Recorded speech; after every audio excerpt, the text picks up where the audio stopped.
her door frame. Another day she sees the same figure standing behind her in the mirror. There's a few other things that she sees this figure doing that's kind of dark that I'm not gonna say on here, but basically to say this figure comes up multiple times. And again, we kind of chalk it up to she's just really tired and under a lot of stress. Which seems absolutely silly looking back on it, but again, we were partying a lot, we were drinking, maybe it was the alcohol, I don't really know. That was all until I came home one day. I walk into the house and go directly to the kitchen and start unloading my stuff in there. From the very back room, I heard a very clear and distinct, like, male, masculine voice say, "Hey, baby."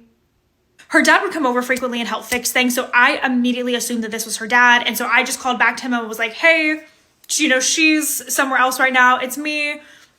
Let me know if you need anything." Whatever. I just called back to the voice. After about like 5 or 10 minutes of like fumbling around and setting up to do homework in the kitchen, I realized that I do not hear sounds of tools coming from the back bedroom. I walk back there. There's nobody there. My mind does not immediately jump to anything paranormal. I'm like, oh my gosh, there was someone in the backyard or someone broke into the house. Call my friend, I tell her what happened, and she's like, okay, I'm coming home. Get home, there's no one in the house, no signs of entry. I'm like, obviously somebody was just walking around the backyard being creepy. About another week or two passes, I end up going out on a date. This individual does not believe in the paranormal whatsoever. But after the date, I invite him inside and we're standing at the kitchen again. Immediately heard a distinct voice from the exact same place in the back bedroom, "Hey, are there any people here?" And both his and my eyes like immediately locked, so I know that he heard it too. So he's like, there's gotta be someone here. He walks around, checks for any types of forced entry, no signs. Also, there was no signs of anyone being in the house too, because I was also worried about a frogger. But I asked him, what did you hear? And he was like, I heard a man's voice say, "Hey, are there any people here?"